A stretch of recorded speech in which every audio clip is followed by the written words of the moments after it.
All right, day 4. Here we go. Hitting record in GarageBand. And we're starting on page 70.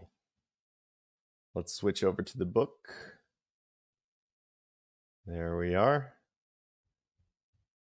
And we're at, also Professor Lewis W. Norris. Let's go from there. Record. So also, Professor Lewis W. Norris, Professor Jones has entered a strong and just plea for the relevance of education to its times. But there is grave danger here that the timeliness of education should obscure its timelessness. Socrates and Plato, as Professor Jones says, and even more truly Aristotle, struggled with the local political problem. But the very reason they were able to make such helpful comments about social, ethical, and political questions was that they were even more concerned to find out the forms of things that were timeless. Without the definitions of Socrates, the ideas of Plato, and the forms of Aristotle, their radio commentating would have been shallow gibberish, forgotten as soon as 99% of present commentary. A frantic concern to understand Russia or the Orient will lead us nowhere, unless the student brings to these problems skills in analysis, order in valuing, knowledge of history, and such social experience as gives him a basis for judging what he finds out about Russia and the Orient. There is no reason why the West should feel that it must apologize for a determination to retain and renew a sense of its own character and its own range. Western civilization is one of the greatest civilizations to date, not in a spirit of arrogance, but in a spirit of concern that nothing good be lost for the future. The West should take to its meetings with the East a full and vivid sense of its own achievements. Nothing in the main line of the Western tradition leads to ethnocentric pride or cultural provincialism. If the West has been guilty of these sins, it is not because of its fidelity to its own character, but because of the many kinds of human weakness that always afflict any successful society. Moreover, if we are to believe such an eminent student of this matter as Coomaraswamy, the Western tradition contains within itself elements that permit bridging to the deepest elements of Eastern traditions. Presumably, we can build these bridges best if we understand the nature of the ground where the bridge begins. Coomaraswamy says, "If ever the gulf between East and West, of which we are made continually more aware as physical intimacies are forced upon us, is to be bridged, it will be only by an agreement on principles.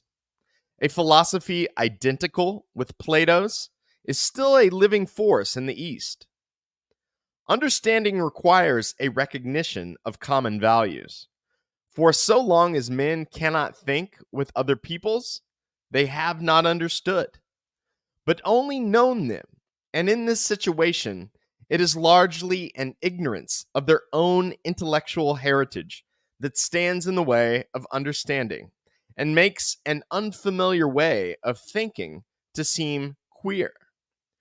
The irony here is that those who talk most about the need to change the course of study in order to promote understanding of the East would be those who would proclaim most loudly the obsolescence of those parts of the Western tradition.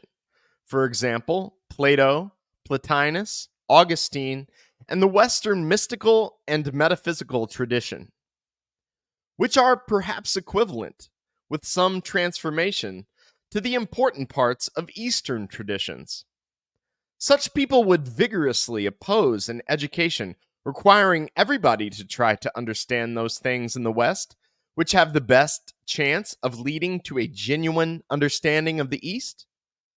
But for all that they vigorously propose that we understand the East. The more dogmatic of those who feel that most of the Western tradition is obsolete, and who take scientific humanism as the new religion, are not likely to regard the problem of relations with the East as one of understanding, though they will use the phrase. They will see in the East little but backwardness, and will mark down Eastern ritual and mysticism as something scheduled for early technological demolition.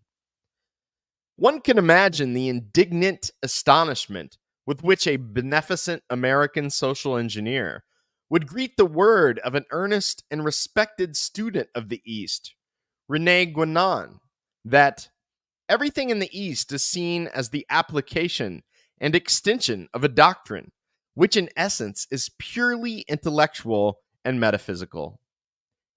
Any widespread achievement of understanding between East and West will have to wait on the production of an adequate supply of liberally educated Westerners. Meanwhile, the problem is simply how to produce such a supply.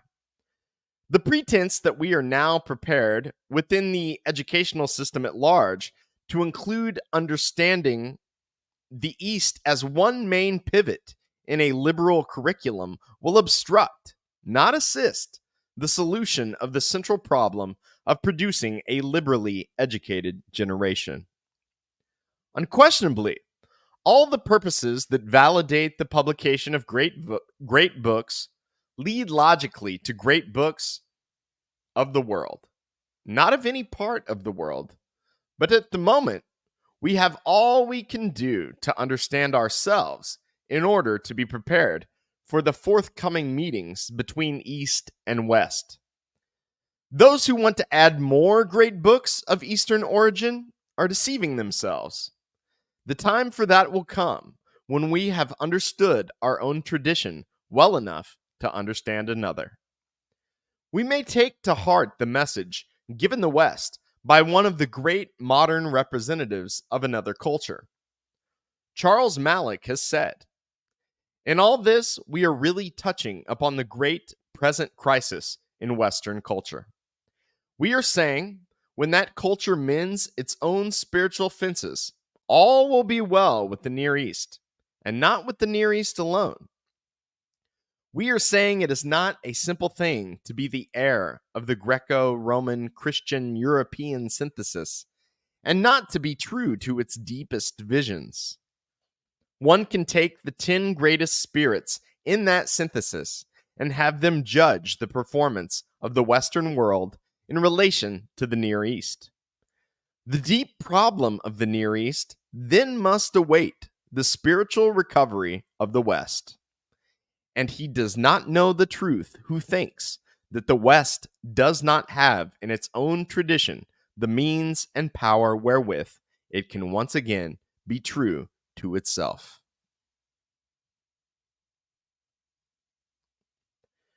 Chapter 10, A Letter to the Reader.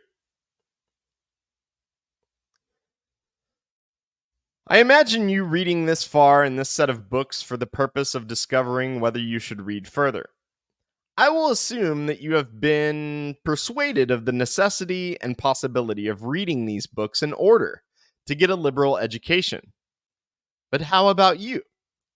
The editors are not interested in general propositions about the desirability of reading the books. They want them read. They did not produce them as furniture for public or private libraries. We say that these books contain a liberal education and that everybody ought to try to get one. You say either that you have had one, that you were not bright enough to get one, or that you do not need one. You cannot have had one.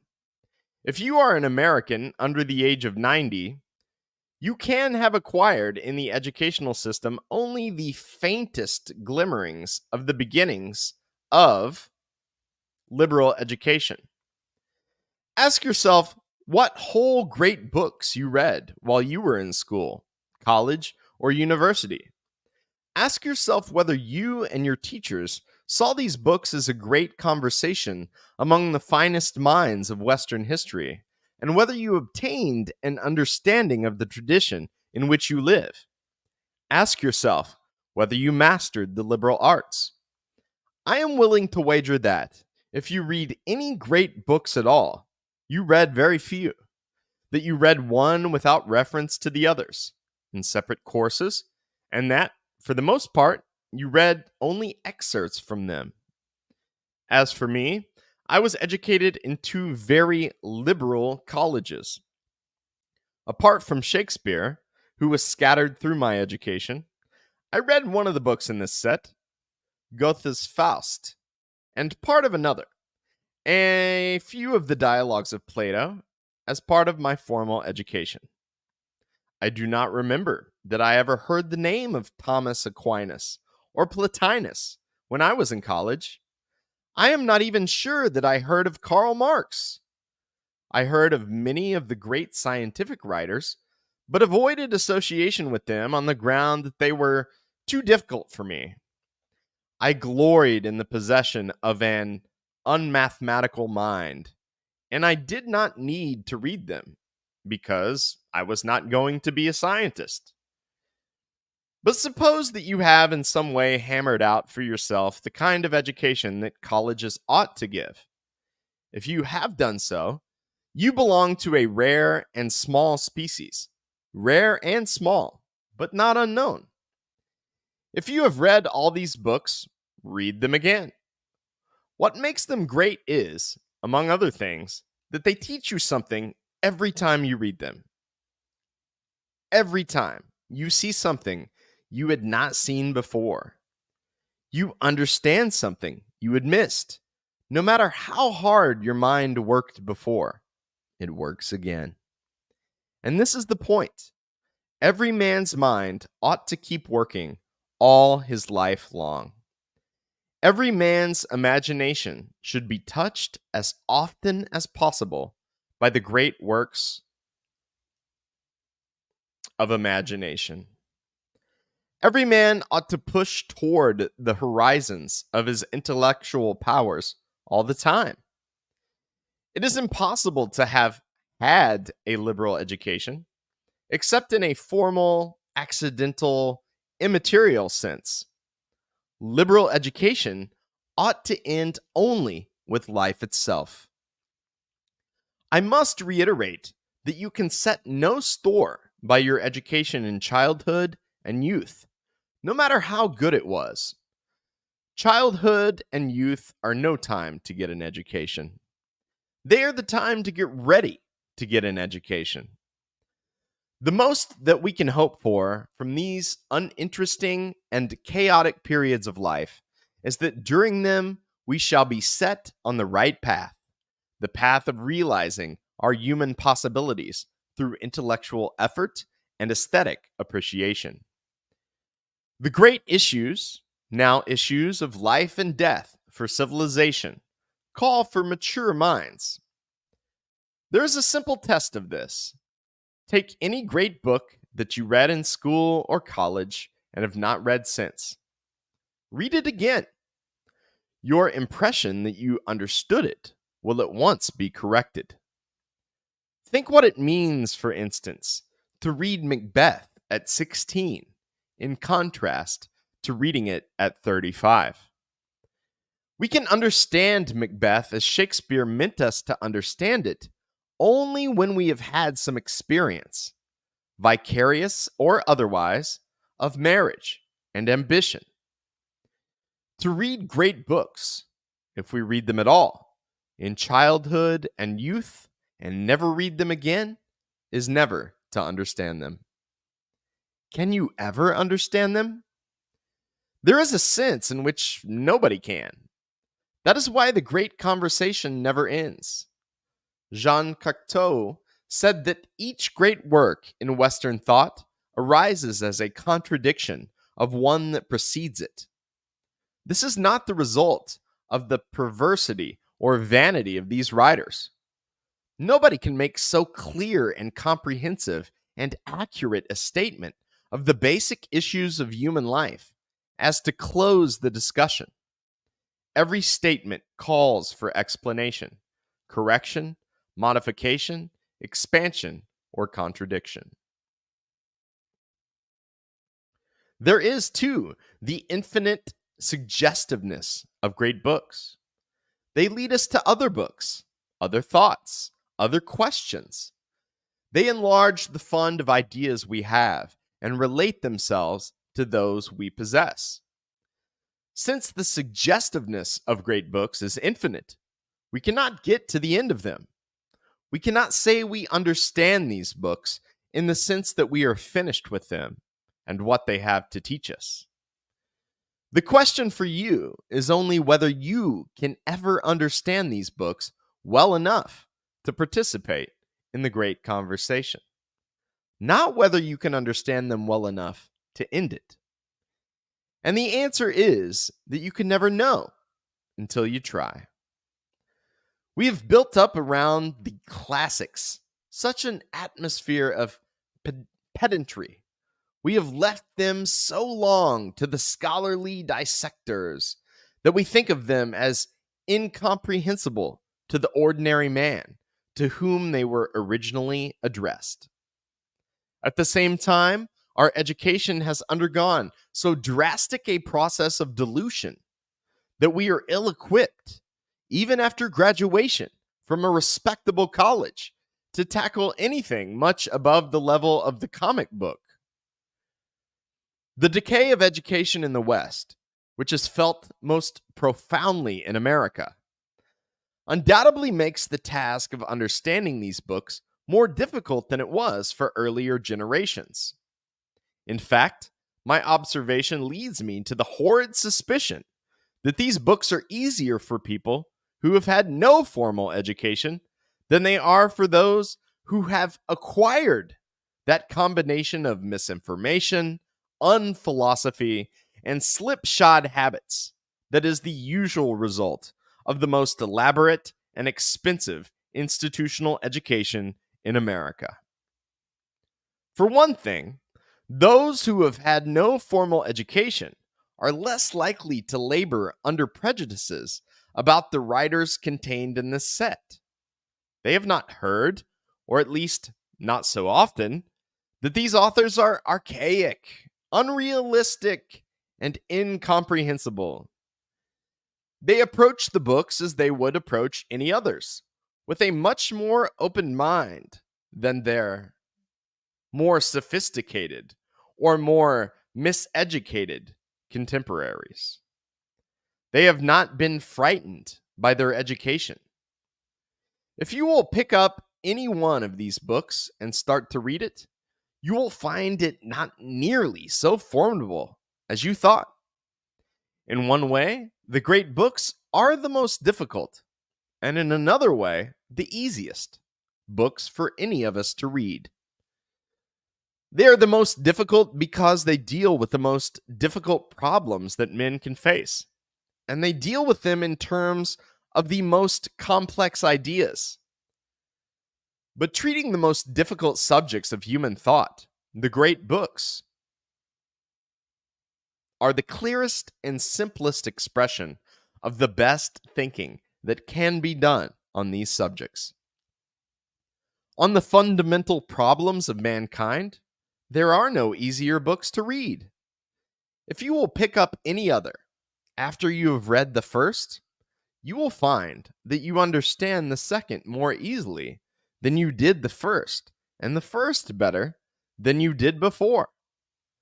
The criteria for choosing each book in the set were excellence of construction and composition, immediate intelligibility on the aesthetic level, increasing intelligibility with deeper reading and analysis, leading to maximum depth and maximum range of significance with more than one level of meaning and truth. In our colleges, the curriculum is often so arranged that taking one course is made prerequisite to taking another. The pedagogical habit ingrained by such arrangements may prompt the question, what reading is prerequisite to reading great books? The answer is simply none. For the understanding of great books, it is not necessary to read background materials or secondary works about them. But there is one sense in which the reading of a great book may involve prerequisite reading. Except for Homer, the authors of great books, who come later in the course of the great conversation, enter into it themselves as a result of reading the earlier authors. Thus, Plato is a reader of the Homeric poems and of the tragedies and comedies. And Aristotle is a reader of all of these, and Plato too. Dante and Montaigne are readers of most of the Greek and Roman books, not only the poetry and history, but the science and philosophy as well. John Stuart Mill, Karl Marx, William James, and Sigmund Freud are readers of almost all the books in this set. This suggests that we, as readers of a particular great book, can be helped in reading it by reading first some of the books its author read before writing it. The chronological order of the works in this set is a good reading order precisely because earlier books are, in a way, the prerequisite reading for later books. But though earlier books prepare for later ones, it is also true that reading one great book makes reading another easier, no matter in what order they are read. Though earlier books contribute to the education of the authors of later ones, the later authors do more than reflect this influence. They also comment on and interpret the meanings of the earlier works. They report and take issue with the opinions of their predecessors. Looked at forward or backward, in the time sequence, one great book throws light on another. And as the number of great books one has read in any order increases, the voices in the great conversation tend more and more to speak in the present tense, as if all the authors were contemporaneous with one another, responding directly to each other's thought. It takes imaginative and intellectual work to read a book, and facility and achievement grow by exercise. In this set, each book is readable, ultimately, because of its place in the tradition. These books are aware of and responsive to other books, to those which come after them, as well as to those which came before. Any good book that is not in the set should be able to find itself subsumed under and related to these great books. Any man should be able, perhaps with some effort, to find his own mind belonging to the discourse in these books. Some degree of understanding of these books should convince you that you are able to read and understand progressively any good book, and to criticize with integrity and security anything written for publication. These books are genuinely intelligible, perhaps late and with difficulty, but ultimately and intrinsically. Do you need a liberal education? We say that it is unpatriotic not to read these books. You may reply that you are patriotic enough without them. We say that you are gravely cramping your human possibilities if you do not read these books. You may answer that you have troubles enough already. This answer is the one that Ortega attacks in The Revolt of the Masses. It assumes that we can leave all intellectual activity and all political responsibility to somebody else and live our lives as vegetable beneficiaries of the moral and intellectual virtue of other men.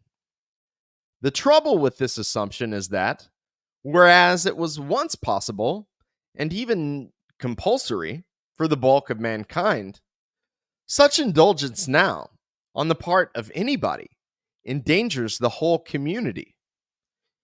It is now necessary for everybody to try to live, as Ortega says, at the height of his times.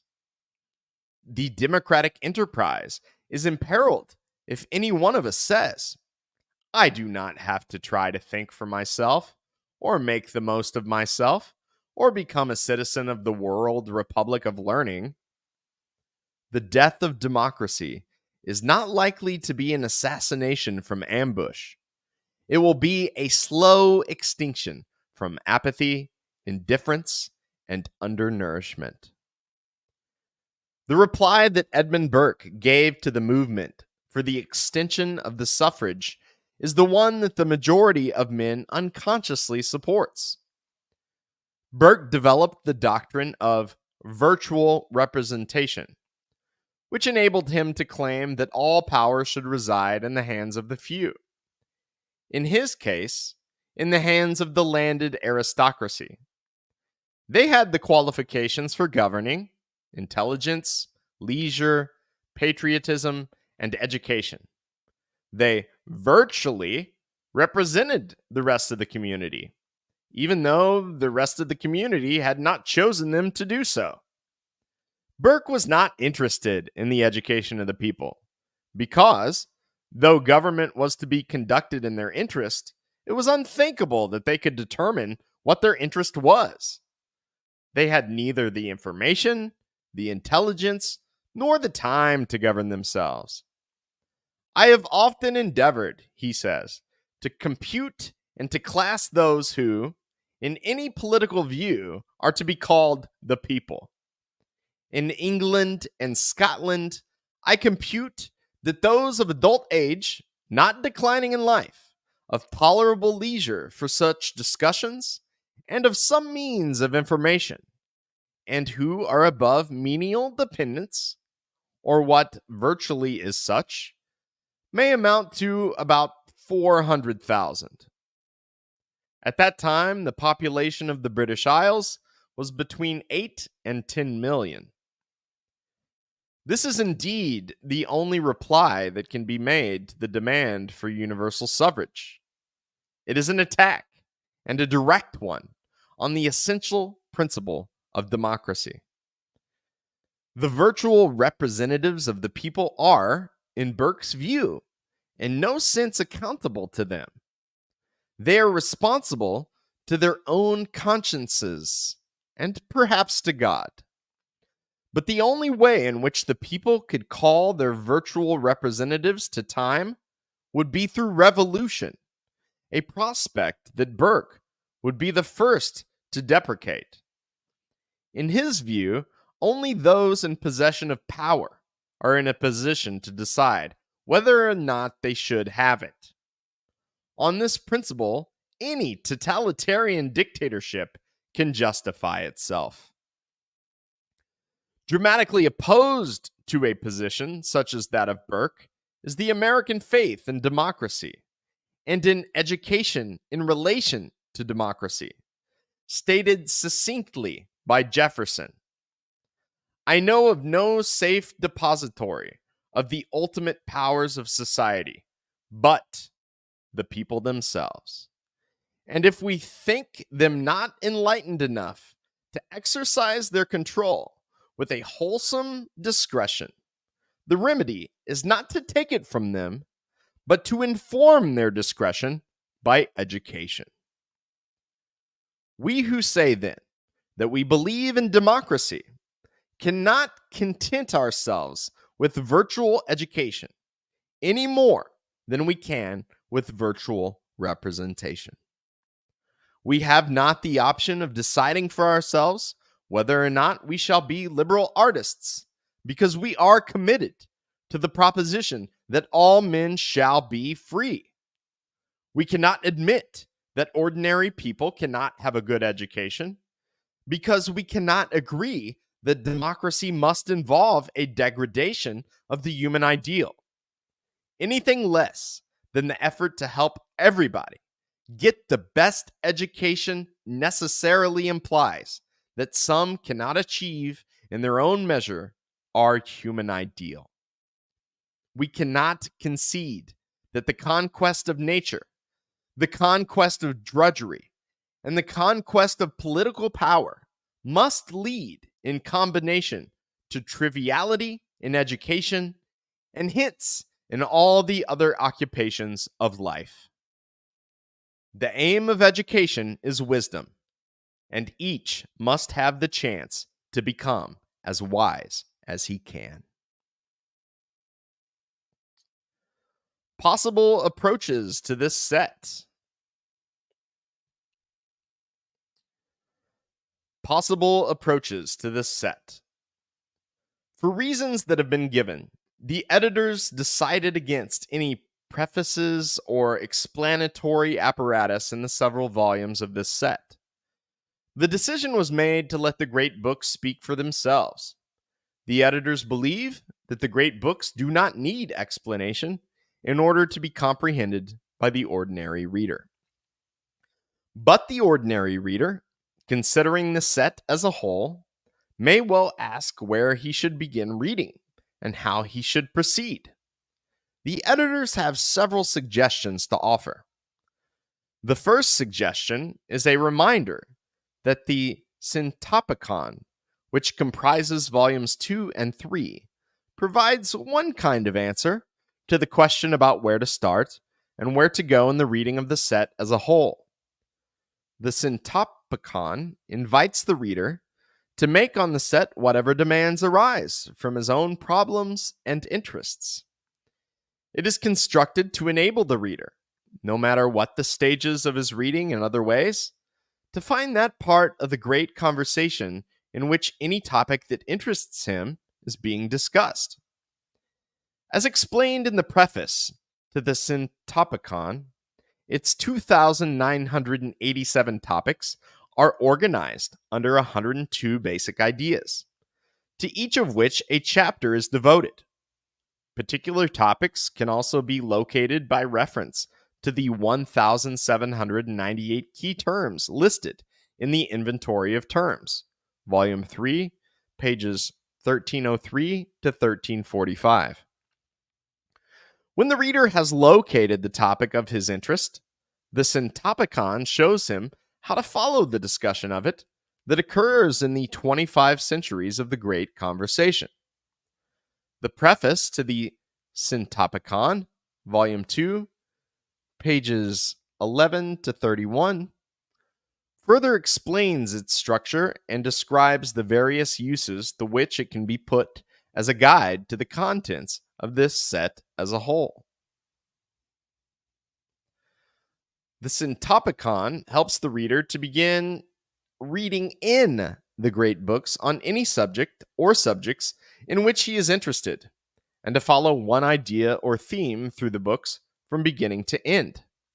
Such syntopical reading in the set as a whole, for its varied discourse on a particular theme, supplements the gradual reading of the books taken as individual wholes. Valuable in itself, syntopical reading should bring the reader to an acquaintance with the whole set and thus prepare him to select the particular books he will wish to start reading as wholes. Yet, apart from the help he will get from syntopical reading, the ordinary reader may still ask with what book he should begin and in what order he should proceed to read the works in this set. One answer is, of course, that he can begin at the beginning, or with any book that especially interests him, and go where the books themselves will lead him. As parts of the great conversation, one book naturally leads to another, both forward and backward in the time sequence. Each book also leads to many others that deal with the same subject or have some affinity in style or treatment.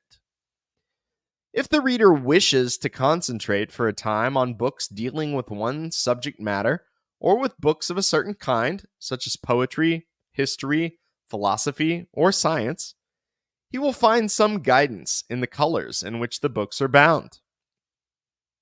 The volumes bound in yellow contain epic and dramatic poetry, satires, and novels. Those bound in blue contain histories and works in ethics, economics, politics, and jurisprudence. Those bound in green contain mathematics and the natural sciences, works in astronomy, physics, chemistry, biology, and psychology. Those bound in red contain philosophy and theology. Since the individual volumes often include many works by a single author, and sometimes the works of several authors, the classification of the volumes according to the kinds of subject matters indicated above could not always be an adequate representation of their contents. Each volume is placed in one or another of the four large groupings in terms of the predominant character of an author's work. But the works of certain authors cross the line of this or any other simple classification, and certain authors contribute major works in a variety of fields. For example, Volume 53, which contains William James' Principles of Psychology, is grouped with works in natural science, but it also deserves to be considered as a contribution to philosophy. Volumes 7, 8, and 9, which contain the writings of Plato and Aristotle, or volumes 19, 20, 31, 33, 42, and 46, which contain the writings of Aquinas, Descartes, Pascal, Kant, and Hegel, are classified as philosophy and theology because that accords with the predominant character of their authors. But among the writings that these volumes contain are works in moral and political science, in jurisprudence, in mathematics, in physics, and in biology. The color of the binding, therefore, serves only as a rough indication of the grouping of the authors and the works according to their literary character or their subject matter. For a more precise selection of individual works of a certain sort, the reader must consult the actual titles of the works that comprise great books of the Western world. With few exceptions, they plainly indicate the character of the works they name. To aid the reader in making this selection for himself, if he wishes to concentrate on one subject matter or one kind of book, the editors have provided, on pages 93 to 110, a complete enumeration, volume by volume, of the full titles of all the works included in great books of the Western world. Still, another suggestion can be offered in response to the question about the order of reading the books. The editors have used these books for many years in teaching young people and in leading discussions with groups of adults. They have found that reading whole works or integral parts of works in chronological order and in an ascending scale of difficulty is an effective way of going through the books.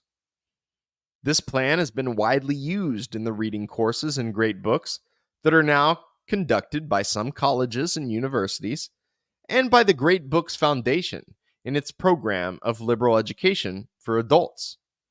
It is a plan that is equally good for individual reading. This plan of reading for this set is set forth on pages 112 to 131. It consists of reading lists for 10 successive years. In their general pattern, these reading lists resemble the lists that have been tried and tested by the Great Books Foundation. But they differ in many particulars, largely as a result of the fact that works that are included in the present lists were not procurable or readily available until the publication of Great Books of the Western world. In this 10-year plan of reading, there are 18 selections for each year, and for each selection, the reader is given, in addition to author and title, the volume and page numbers that quickly locate the selection in this set of books. The selections in each list follow, with one exception, the order of the volumes. That one exception occurs in the first year list, where Plato's Apology and Crito, in volume 7, were placed before Aristophanes' Clouds and Lysistrata in Volume 5. Because these dialogues of Plato constitute so excellent an introduction to the great conversation, the arrangement of the selections according to the order of the volumes in which they are to be found places the readings recommended in each list in the chronological order of the great conversation itself. Again, there are a few exceptions that result from the fact that some volumes in the set, in which several authors are grouped together, contain writings that are one or more centuries apart in time. Each list concludes a wide variety of books, almost always poetry, history, and morals or politics, as well as theology, philosophy, and science. The 180 selections recommended in the 10 lists represent every author included in the great books of the Western world, though they by no means exhaust the contents of this set. For certain authors, notably the poets and the novelists, the recommended readings cover all their work here published. But for other authors, the selections are only a fair sampling of the range and variety of their contributions to the great conversation. Because the brevity of the selections was one consideration in the construction of these lists, especially in the early years, it was necessary to recommend, in the case of certain long works, the reading of successive portions in successive years. But whenever the parts of a single work are divided among several years, or whenever different works by the same author are placed in successive years, the selections are so arranged that the reader is carried through a particular book or through a number of works in an order that accords with the structure of the book or the relation of the works. Each list has several centers of interest or several connecting themes. Each list represents several phases of the great conversation. The lists get more difficult from year to year in two ways. The selections get longer, and they deal with more difficult subject matters. The list for the 10th year, for example, assumes that the reader has completed the reading suggested for the other 9, and that the reading he is already engaged in and the books he has already read afford him a certain facility and background for understanding the selections in the 10th year.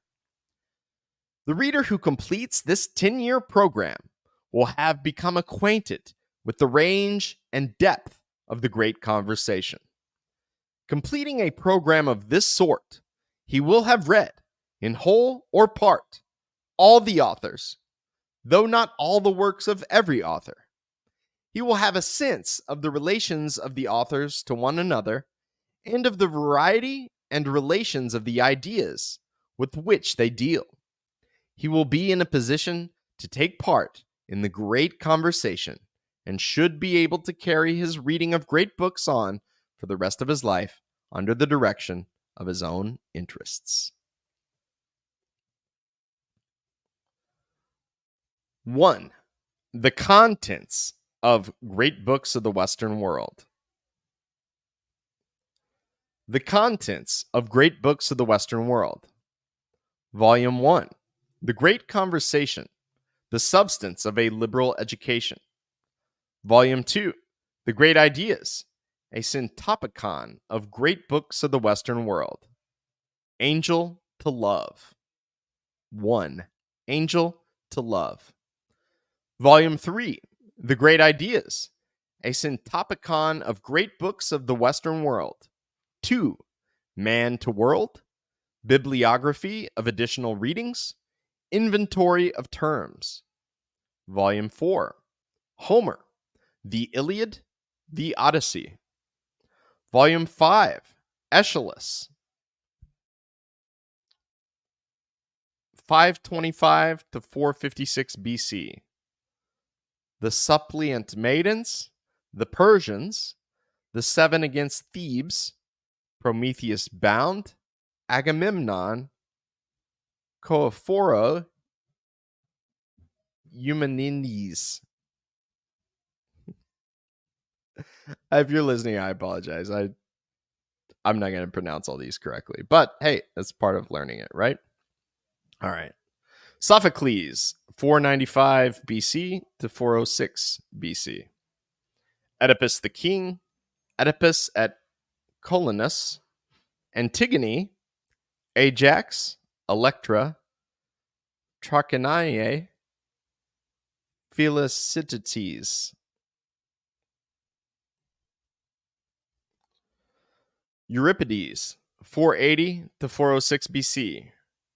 Rhasis, Medea, Hippolytus, Alcestis, Heracleidae, the Suppliants, the Trojan women, Ion, Helen, Andromache, Electra, the Bacchantes, Hecuba, Heracles mad, the Phoenician maidens, Orestes, Iphigenia among the Tauri, Iphigenia at Alius, the Cyclops. Aristophanes, 445 BC to 380 BC. The Acarnians, the Knights, the Clouds, the Wasps, the Peace, the Birds, the Frogs, the Lysistrata, the Thesmophoriaceae, the Ecclesiaceae, the Plutus. Volume 6, Herodotus, 484 BC to 425 BC, the history. Thucydides, 460 BC to 400 BC, the history of the Peloponnesian War. Volume 7, Plato, 428 BC to 348 BC. Cheremides, Lysis, Laches, Protagoras, Euthydemus, Cratylus, Phaedrus, Ion, Symposium, Meno, Euthyphro, Apology, Crito, Phaedo, Gorgias, the Republic. Timaeus, Critias, Parmenides, Theaetetus, Sophist, Statesman, Philebus, Laws, the seventh letter.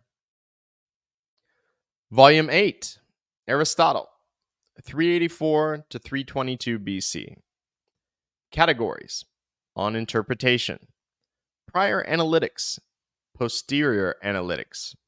Topics: on sophistical refutations, physics on the heavens, on generation and corruption, meteorology, metaphysics, on the soul, on sense and the sensible, on memory and reminiscence, on sleep and sleeplessness, on dreams, on prophesying by dreams, on longevity and shortness of life, on youth and old age, on life and death, on breathing.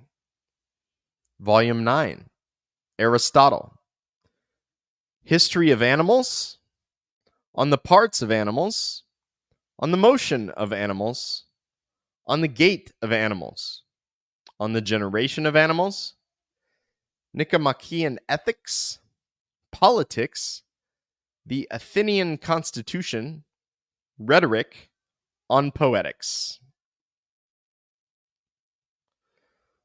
Volume 10, Hippocrates, around 400 BC. The Oath, on ancient medicine, on airs, waters, and places. The Book of Prognostics, on regimen in acute diseases, of the epidemics, on injuries of the head, on the surgery of fractures, on the articulations, instruments of reduction, aphorisms, the law on ulcers, on fistulae, on hemorrhoids, on the sacred disease. Galen, AD 130 to AD 200. 130 to 200 AD. On the natural faculties. Volume 11. Euclid, around 300 BC. The 13 books of Euclid's Elements. Archimedes, 287 to 212 BC. On the sphere and cylinder, measurement of a circle, on conoids and spheroids, on spirals, on the equilibrium of planes, the sand reckoner, quadrature of the parabola, on floating bodies, Book of Lemmas, the method of treating of mechanical problems, Apollonius of Perga, 262 to 200 BC, on conic sections, Nicomachus of Geraza, around 100 AD. Introduction to Arithmetic. Volume 12, Lucretius, 98 to 55 BC, on the nature of things. Epictetus, 60 to 138 AD, the discourses. Marcus Aurelius, 121 to 180 AD, the meditations.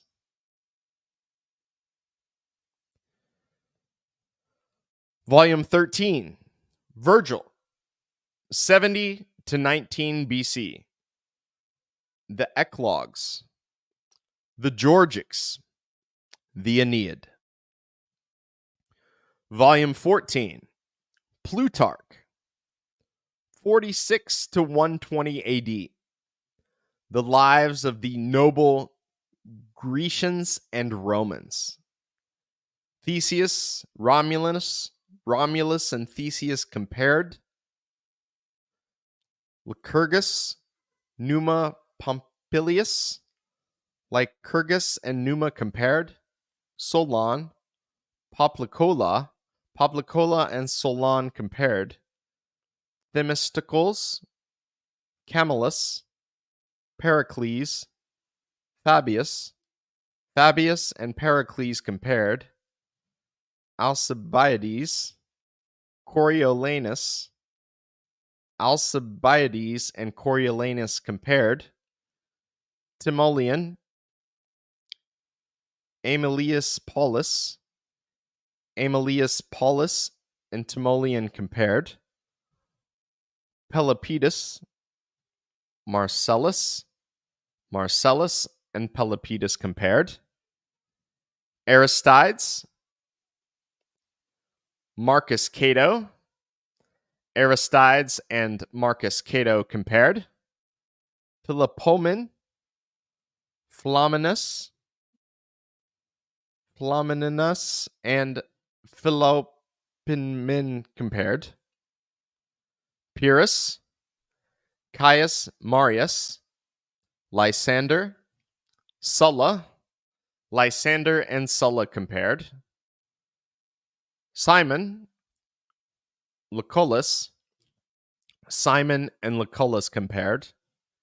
Nicias, Crassus and Nicias compared. Sertorius, Eumenes and Sertorius compared. Agelaus, Pompey, Agelaus and Pompey compared. Alexander, Caesar, Phocion.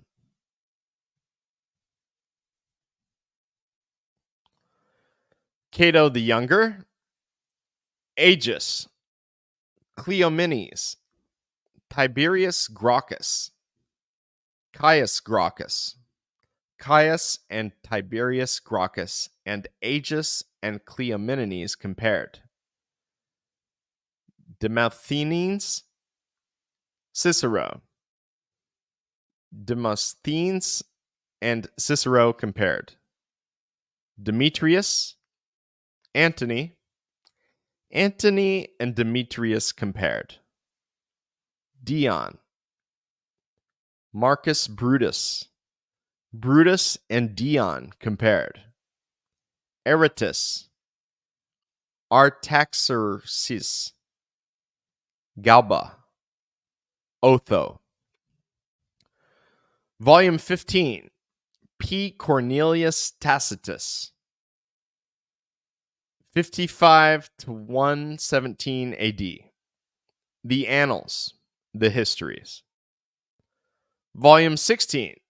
Ptolemy. 100 to 178 AD. The Almagest. Nicholas Copernicus. 1473 to 1543. On the Revolutions of the Heavenly Spheres. Johannes Kepler.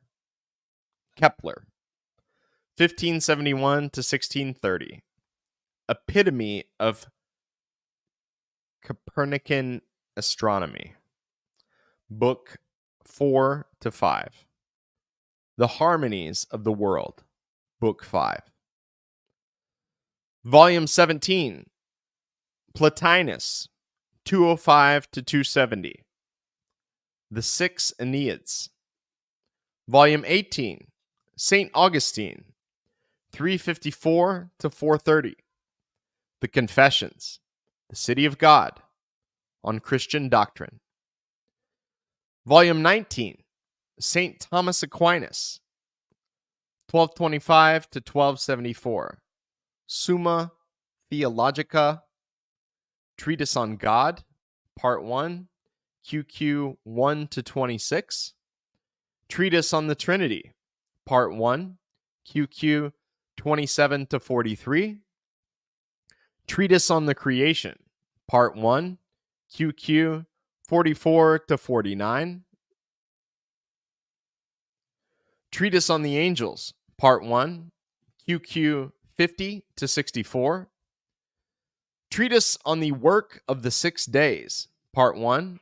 QQ 65 to 74. Treatise on Man. Part 1. QQ 75 to 102. Treatise on the Divine Government. Part 1. QQ 103 to 119. Treatise on the Last End. Part 1 to 2. QQ 1 to 5. Treatise on Human Acts. Part 1 to 2. QQ 6 to 48. Volume 20. St. Thomas Aquinas. Summa Theologica. Continued. Treatise on Habits. Part 1 to 2. QQ 49 to 89. Treatise on Law. Part 1 to 2. QQ 90 to 108.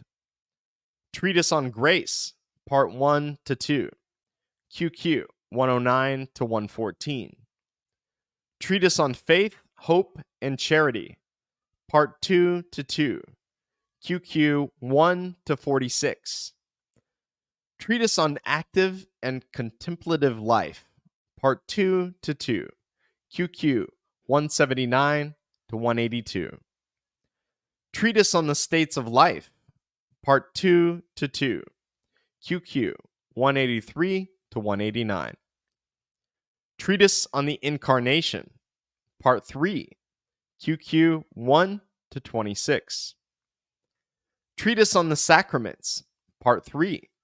QQ 60 to 65. Treatise on the Resurrection. Part 3 Supplement. QQ 69 to 86. Treatise on the Last Things. Part 3 Supplement. QQ 87 to 99. Volume 21. Dante Alighieri. 1265 to 1321. The Divine Comedy. Volume 22. Geoffrey Chaucer. 1340 to 1400. Troilus and Cressida. The Canterbury Tales, the Prologue, the Knight's Tale, the Miller's Prologue, the Miller's Tale, the Reeves Prologue, the Reeves Tale, the Cook's Prologue, the Cook's Tale. Introduction to the Man of Law's Prologue.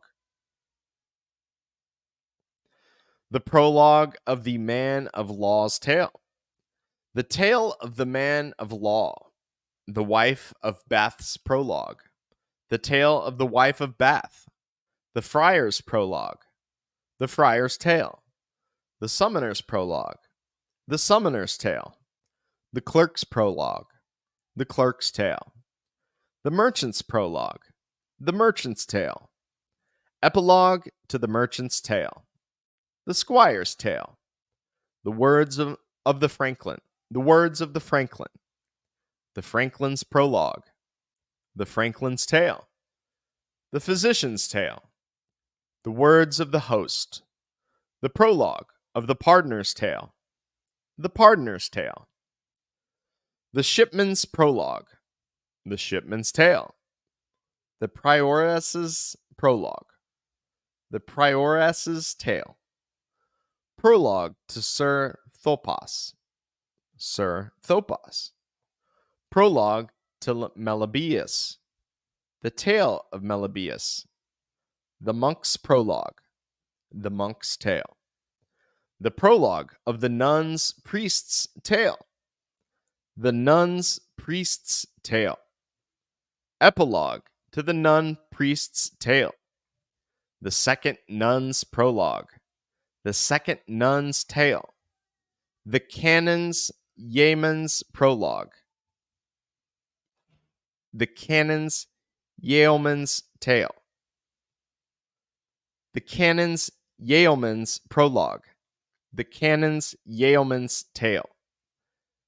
The Manciple's Prologue. The Manciple's Tale. The Parson's Prologue. The Parson's Tale. La Envoy.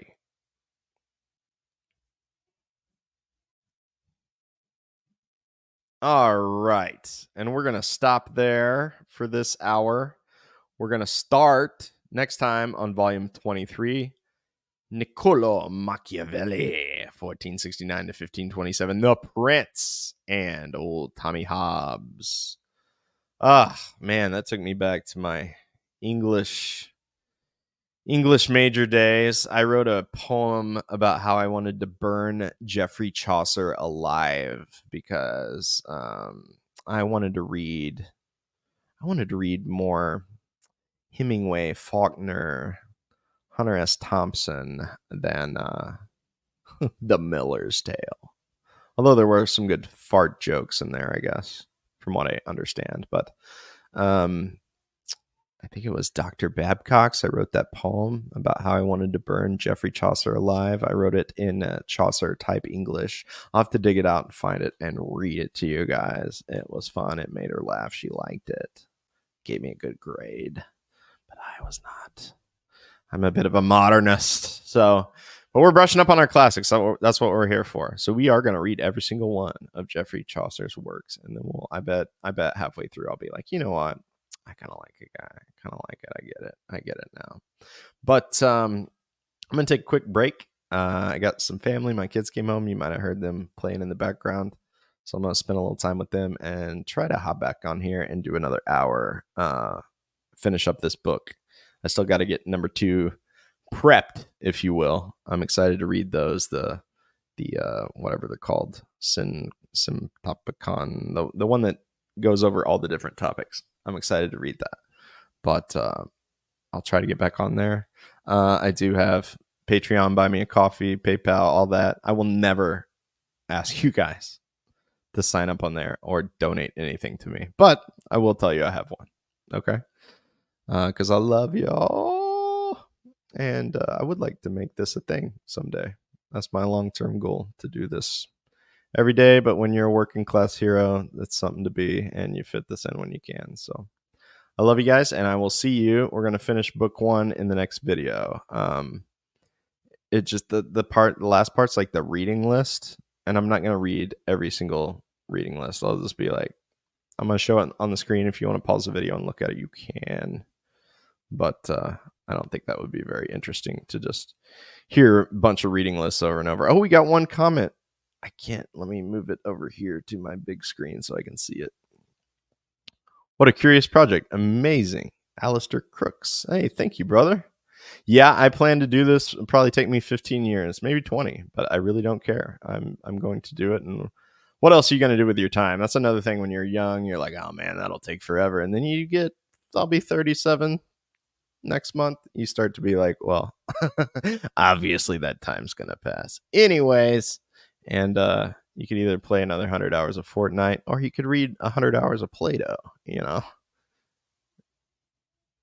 Books for 4th of July reading. Yes, Chris, I'll get on it. Well, thank you guys for commenting. I appreciate it. And I'll see you on the next one. I'm trying, my goal for this year was to do 1 hour stream every day. And I'm like way behind, like months behind. So I'm going to try to make up for it in the back half of the year. So I'm not a liar. And I feel like I've justified the fact that I have patrons that actually pay me money, which is absolutely amazing. And I love them. they're the best kind of people, as I make stupid shorts about working at Walmart. Hey, thank you, man. Thanks for stopping by. Thank you for your time. This is a back and forth thing. It's a very weird website where they literally pay me if you just watch. Isn't that amazing? You can like put it on and walk away. Not that you'd ever do that, YouTube, if you're listening. No one would ever do such a thing. But, major corporations can pay this little old school teacher that makes 36 grand a year. In that kind of way, it's kind of fun. But anyway, I'm going to try to double up to do my one video every day, just like I did school, feverishly, all on the last couple days before the semester's over. So, yeah, take a quick break, and I'll see you guys in a little bit. I love y'all. Peace.